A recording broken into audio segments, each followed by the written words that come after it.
Uganda, Tanzania. Tanzania iko na warembo wazuri sana. Uganda iko na warembo wazuri sana. So hapa tuko tuna kitu moja katufanya. Nataka tuintamari wa Kenya, wa vijana wa Kenya waende waoe mademu wa Tanzania. Huko Tanzania kuna warembo wazuri sana. Muwalete wapi Kenya? Aya, mtoke Kenya muende mpaka Uganda muintamari.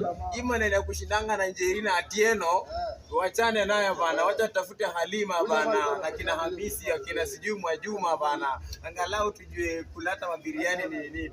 Tanzania siku zote, acha nikwambie, wangu wako njiani, anakuja, ashaniambia anakuja kupitia wapi, inatoka airport Julius Nyerere airport. So mimi ndapata naye pale Mbokwa yetu, tuingie ile ndege yetu, kama tumefinya mpaka wapi Kayole. So intamari guys, ndio tupige mishao viongozi. Hiyo nimesema na volume chini sababu najua